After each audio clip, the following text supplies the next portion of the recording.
You're listening to Talking Taiwan with your host, Felicia Lin.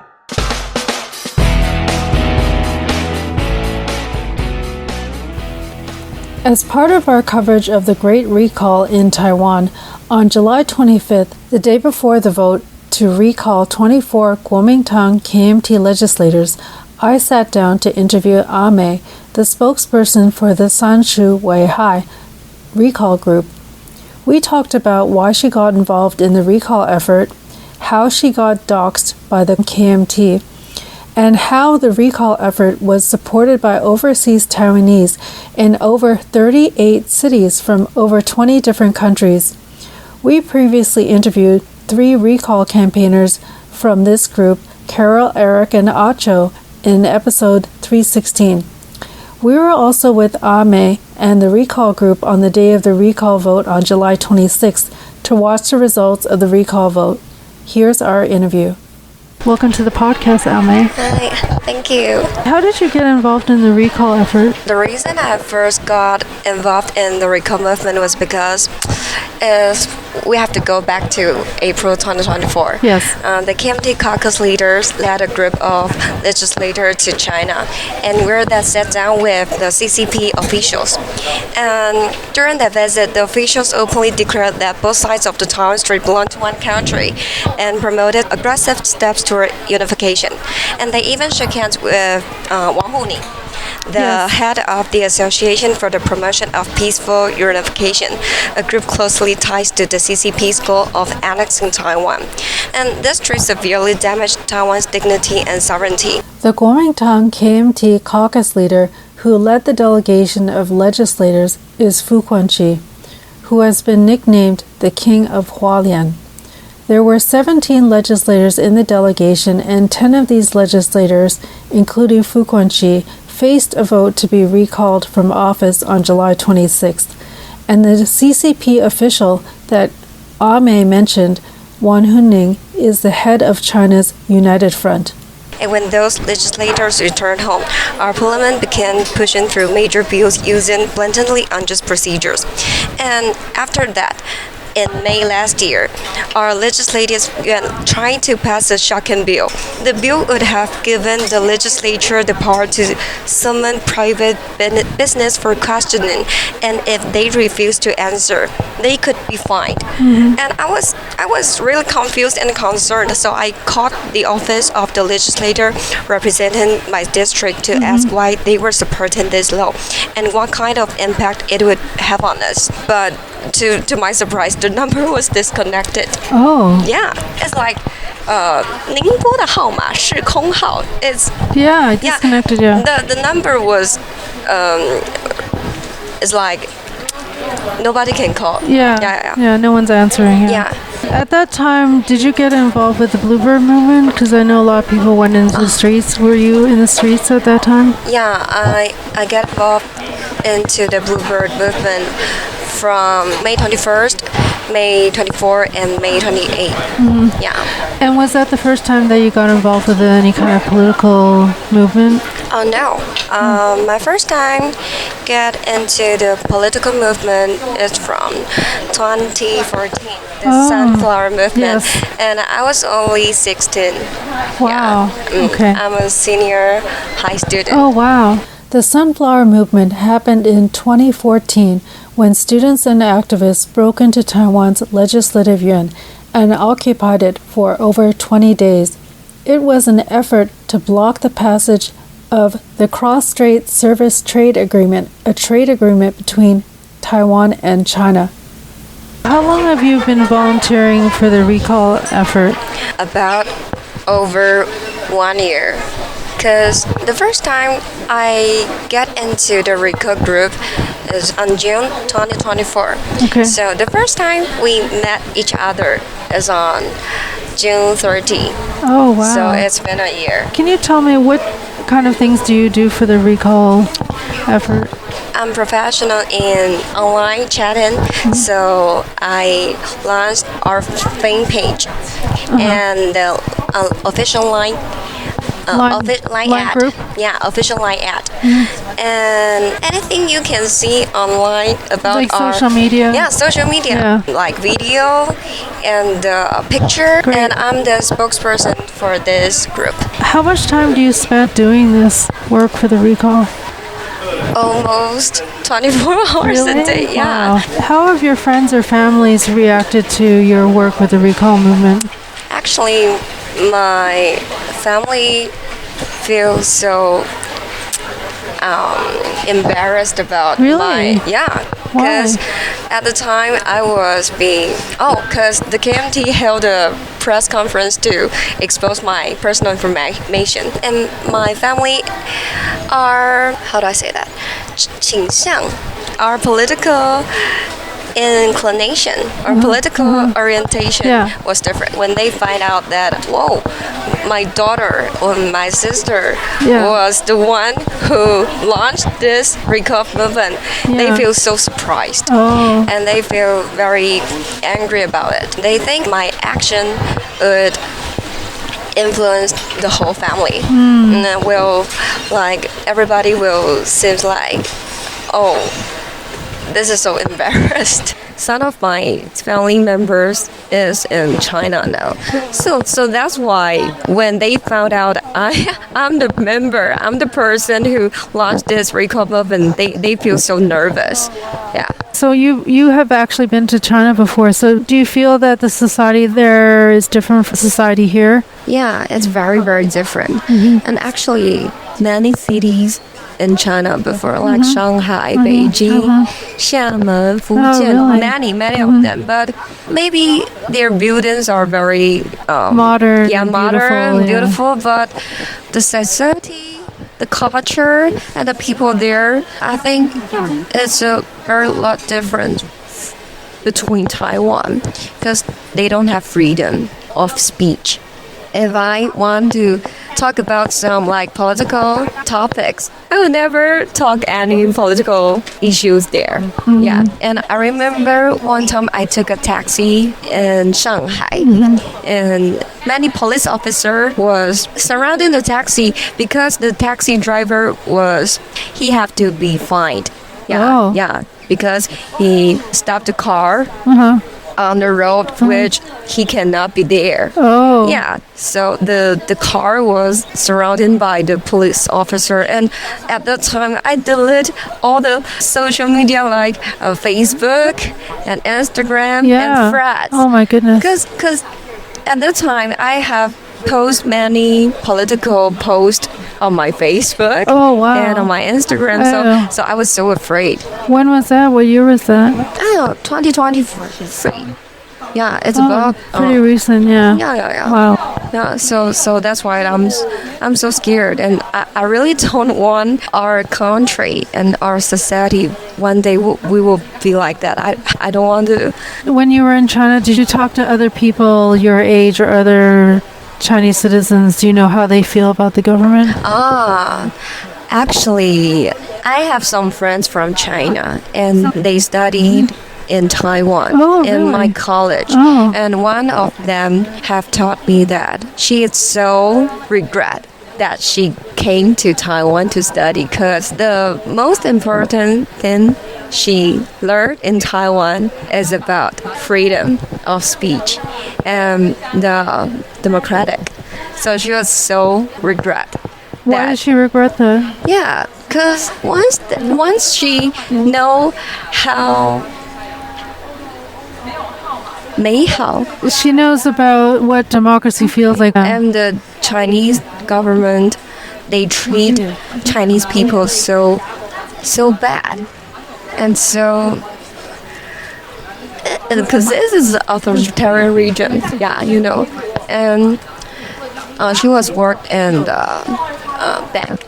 And the bank would provide Taiwanese people loan in a very 优惠 discount, or how do I say that? The Chinese government bank, they will provide Taiwanese people a special offered loan, and they even don't have to return the money to the Taiwanese people if they are willing to 办居住证。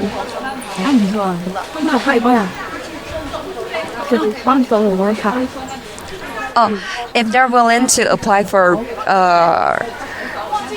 residence permit. So if the Taiwanese take a loan from the bank in China, they don't have to return the money to the bank as long as they apply for some residency in China? Yeah. Wow. And so many Taiwanese people was attracted by this. But doesn't Taiwan have a rule that someone from Taiwan, if they have a household registry in China, is that allowed? Like the average Taiwanese citizen, can they do that? Oh no, they will. Their identity in Taiwan will be cancelled. Right. Yeah, actually. Yeah, if the government found out that you this is a big problem, so the government needs to keep track of that. Yeah. But it's hard. How do they know that people are doing that? And so the my friend, because she was just in this bank. Yes. So she 亲眼看着这一切发生。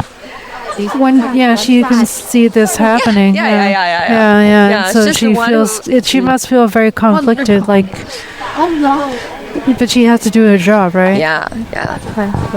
Okay. Can you tell me what happened when the KMT exposed you? Why do you think that they went after you? That's because I think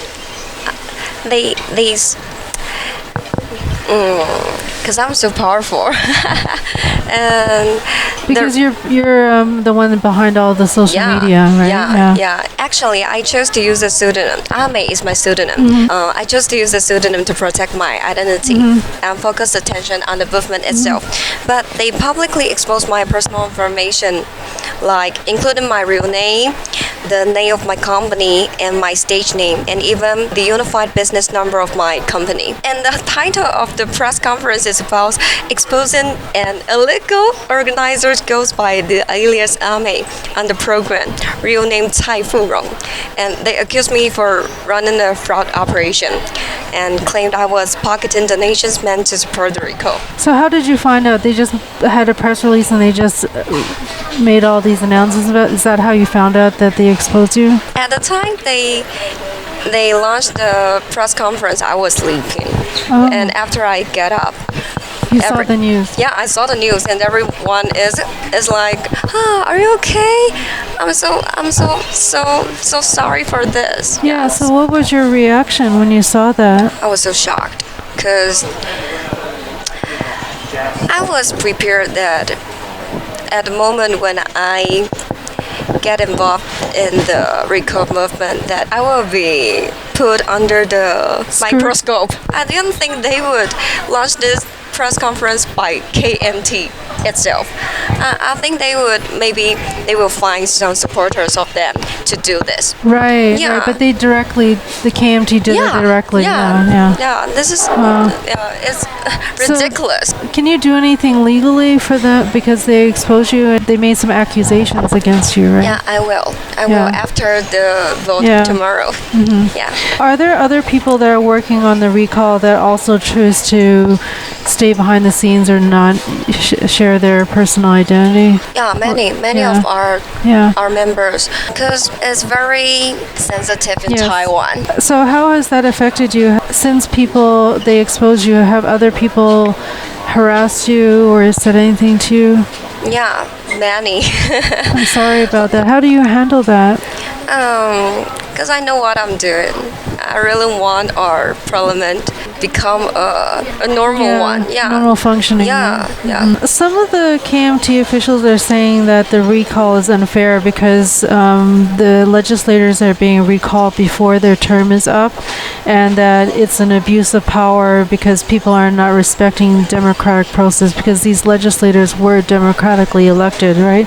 What is your reaction to that? The reason why we launched this recall movement is because they are passing bills and using unjust procedures. The unjust methods A-Mei is referring to have included Kuomintang legislators physically preventing Democratic Progressive Party legislators from being present on the floor of the legislature by blocking access to the legislative chamber and then voting without their presence. I think the ones truly disrespecting the democratic process are those legislators who exploit their majority to push through controversial bills, refuse to communicate with the public, and even echo Beijing's reunification rhetoric.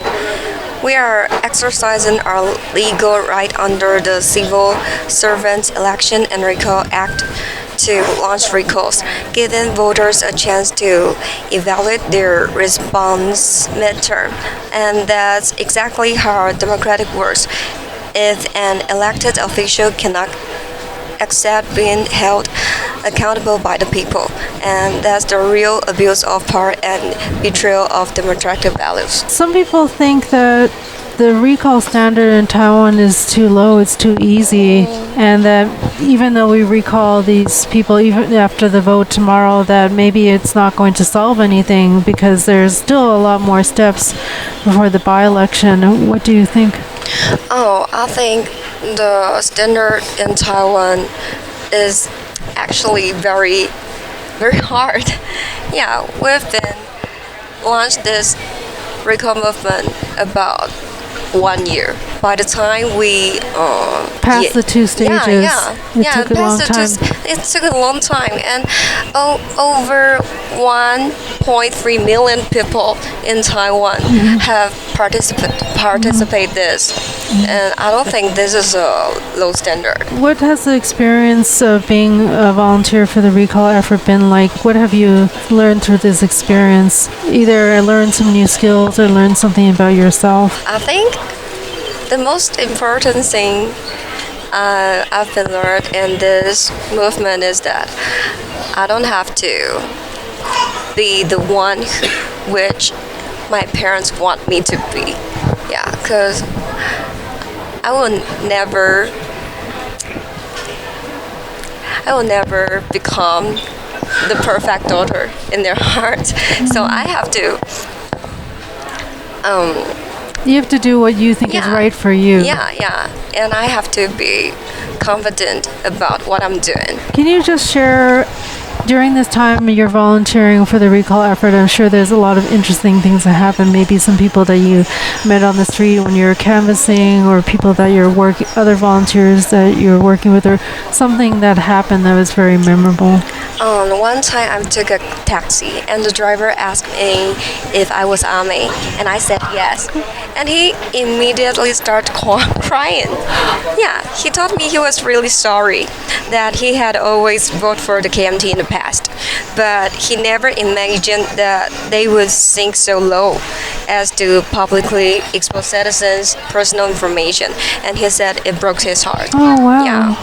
And this is my first time to hear the story Wow. of who support KMT. Wow. Yeah, KMT supporters. Wow. Yeah. That's amazing. Yeah. I know that you were involved with coordinating the overseas volunteers. Can you tell me, how did that happen? Because I understand that overseas Taiwanese are able to sign the petitions, right? Yeah. And so can you tell me, where did that idea come from, and then how do you make that happen so that people can participate from overseas? We have two stages of the. Yes. We have to collect the petitions. Yes. And in the first stage, it already have overseas Taiwanese are collecting this, but we have to be very careful about this because it's about people's personal information for our groups. We started to connect all of the overseas Taiwanese to. So the overseas Taiwanese, they independently were collecting signatures themselves, and then you connected with them? Yeah, we connect with them because we have to ask them to sign how do I say that? 保密协议, like NDA. Oh. Yeah, we have to ask them to sign the NDA because many Chinese in Canada, so we're so scared that our petitions was stolen by the Chinese. Yeah, so we have to ask overseas Taiwanese if you want to be the volunteers to help everybody to sign the petition. You have to sign the NDA. We even asked them to took pictures, and the pictures would like you have to hold a sign, and the sign would say 习近平 Yeah. 习近平下台 Oh, step down. Yeah, step down. And 我反共 You're against the communists. Yeah. But this is for the people that are collecting the signatures, right? Yeah. So, but how did this even happen, like, to coordinate with them? Because these overseas groups, they can't just collect signatures and just submit it. They have to go through you. Is that what happened? Oh yeah, so we use the Google Meet and to have 面试. Like an interview. Yeah, You we have to- interviewed them, right? Yeah. But so that means that the people that were collecting the signatures overseas, they cannot just directly give the signature to the Taiwanese commission, election commission, right? Yeah. So you have to help them to file it, right? Is that why you got involved? Yeah, and they would maybe fly back to. They to bring the original documents. They really bring that. Wow. Yeah. So it's very, very. To me, this is very meaningful. Wow. You see that the overseas Taiwanese, they want to protect our country. Yeah. In this way, we have over 300 volunteers overseas. Right, collecting the signatures for the petitions. Yeah. Can you just tell me the steps? Because I know this happened because I'm in New York, and I know there are overseas Taiwanese in New York that signed the petition. So when you're someone overseas, what do you have to provide when you sign the petition? Because if I was in New York and I want to sign, what do I have to do if I'm an overseas Taiwanese? Oh, you have to download the petitions like in PDF. Yeah. And I knew that the paper in like America and Canada, it's very hard to get A4. Oh, the size. Yeah, the size. In US and Canada, they use letter size. Yes. So they have to maybe buy some A4 papers from Amazon. They can't adjust the size to fit. Wow. Yeah, it's very strict to the standard. Yeah. Okay, so first they have to actually print out the form on the A4, and then they have to have people sign it. So when the people sign it, what do they have to provide? Oh, they have to they 身份证. Yeah, their Taiwan ROC ID card. Yeah. So do they have to actually provide a copy of that and then also fill out the form? Oh, they don't have to copy the. But they have to give the number, the ID number, and their name and sign everything. The name and their address and their birth, the date of birth, their real name. I think because it's about everybody's personal identity, so this is very hard. Yeah, so that's amazing. So people actually collected these signatures on paper. You have to actually physically sign this up, fill this out, and then someone from overseas will actually bring all the physical documents and fly back and bring it to Taiwan, and you guys would take it and file it for them. Yeah. Wow. Yes, because many overseas Taiwanese told us that it would their petitions may be disappeared if they maybe mail back. Yeah, they have to make sure like somebody honest like actually make sure they know where it's going and it arrived safely and so on. Oh wow. Okay. So you had to do a lot of Google Meets with these overseas volunteers to make sure that you collect all this information from them and so forth? Yeah. Oh, it's about over 38 cities overseas. Oh, and really? over 22 countries around the world. Wow. Yeah. Can you tell me what cities or what countries? Oh, okay. I have my list. Give me a second. Here's a post. Here. Okay. Here's the maps. in the U.S. and Mexico, Japan, Tokyo, and Osaka, and Australia. So I will send you the map. Okay. Yeah.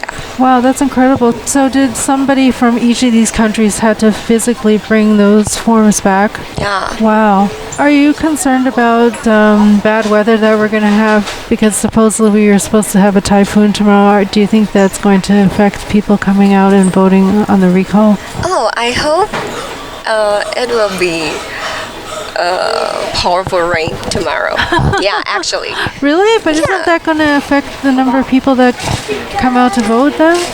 Because to the people who support this recall campaign, they would, I think, over 90% for them, they will go to the Really? That's an interesting perspective, Yeah, that you think yeah. that because people who really care, they don't care, rain or shine, they will go and vote. And then Yeah. maybe the people who want to vote no are not that determined. Yeah. Really? I think That's so. interesting. This is the first time I hope that, please, it will be a big rain. Really? Yeah, this is my first Oh my time. God, that's such an interesting perspective. Wow. Yeah. What is the next step after the recall vote? This is the very important question. I hope to help raise political awareness among the people of Taiwan. And because we are currently facing an extremely serious form of cognitive warfare. And it's crucial that more Taiwanese citizens start paying attention to the important issues our country is dealing with right now. Yeah, this is what I want to do.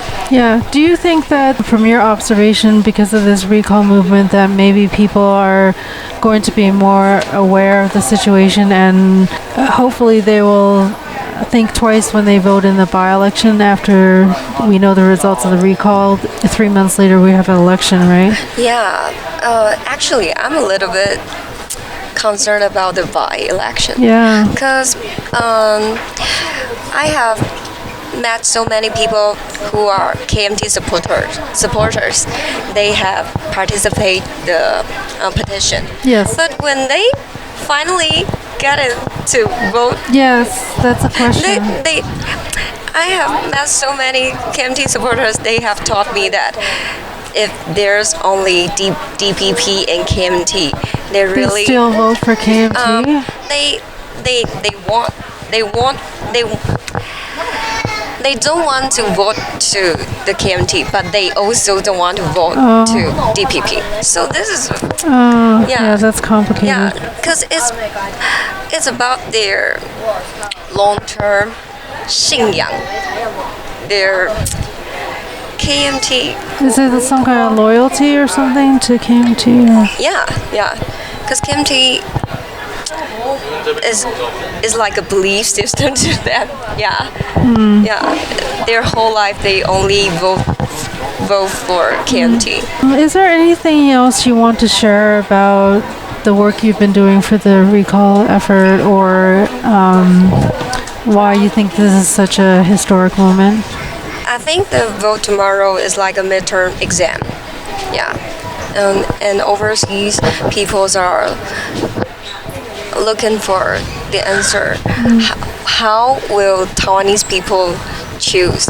Like, you want to be Taiwanese, or you are going to like pro CCP? Because our parliament is now 渗透. How do I say? I think our parliament is infiltration by the pro-CCP lawmakers, and we really want the world to know that we don't want this kind of country. Is there anything else you would like to share that I haven't asked you? I really want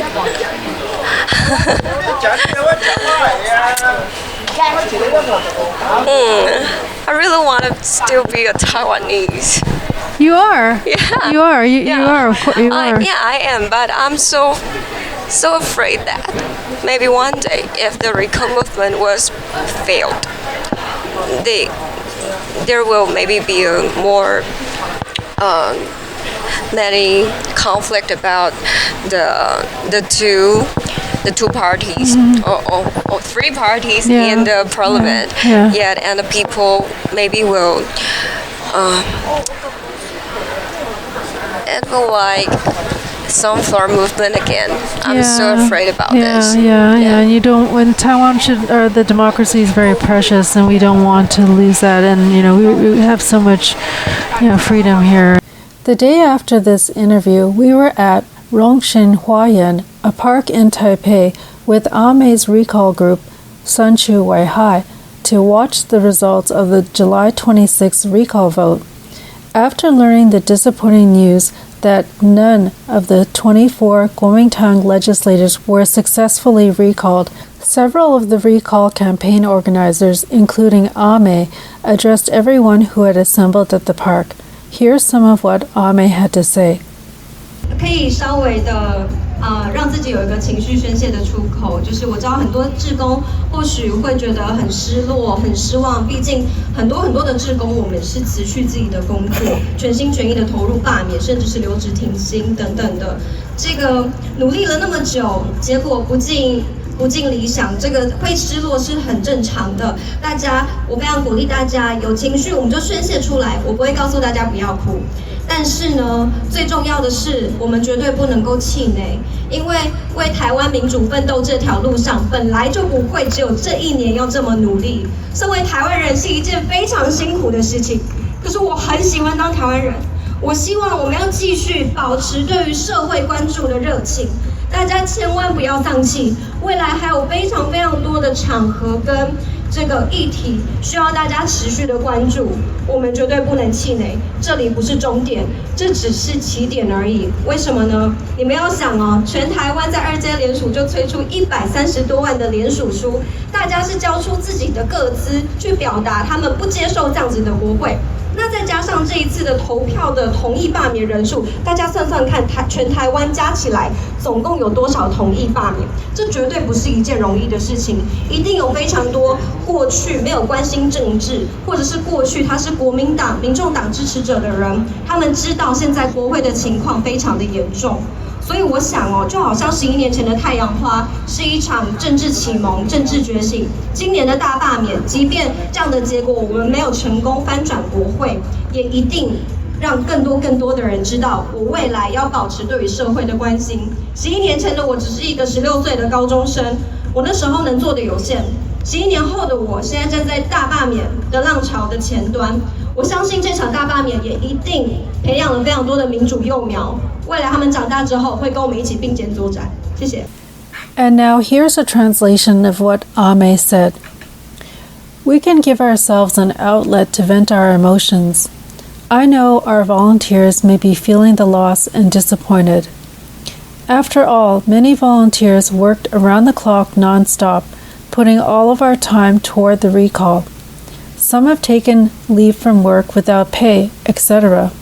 Working so hard for so long, but the result is not successful. Of course, feeling loss is very normal. I encourage everybody to let out our emotions. I would not ask you don't cry, but the most important thing is don't lose your courage, because the road to Taiwan's democracy is not easy. Only 1 year of hardship cannot make change. Being a Taiwanese is very challenging, but I'm glad to be Taiwanese. I hope we can continue to work hard and keep paying attention to Taiwan society. We can never give up. In the future, we will still encounter a lot of opportunities and things happening in society. I hope everybody keeps on paying attention. We can't lose our courage. This is not an ending. It is a new beginning. Think about it. At the second stage of the recall process, we had 1.3 million petitions signed under the requirement that everybody had to provide his or her private information and to sign the recall form, which shows they don't want this kind of legislative yuan. It is absolutely not an easy thing. Everybody, you can count how many people agreed to the recall. I'm sure that some of these people never cared about politics or were people from the Kuomintang or the Taiwan People's Party supporters. They knew the legislative yuans, situation is very serious. This made me think about 11 years ago, the Sunflower Movement is a political enlightenment and awakening. This year's recall movement, we didn't overturn the legislative yuan, but it will let more people know that in the future, they have to keep paying attention to what's happening in society. 11 years ago, I was a 16-year-old high school girl at that time, and there's not much that I could do. 11 years later, I've come out to work for the Great Recall. I believe that through the Great Recall, we have planted a seed and that it will sprout into more young people caring about democracy. Thank you. Special thanks to Mei-Ling Lin for her translation assistance. You've been listening to my interview with A-Mei, the spokesperson for the山除薇害recall group. Stay tuned for more perspectives and coverage of Taiwan's Great Recall from our time in Taipei, Taiwan. Now it's time for you to show us some love. Rate us on Spotify, or if you're listening on Apple Podcasts or Audible, leave us a review there. It helps others to discover Talking Taiwan. To learn more about any of the items mentioned in this episode, visit our website, talkingtaiwan.com. There we'll list any related links. Thank you for listening to another episode of Talking Taiwan. I'm your host, Felicia Lin. Talking Taiwan is brought to you by Forumosa.com.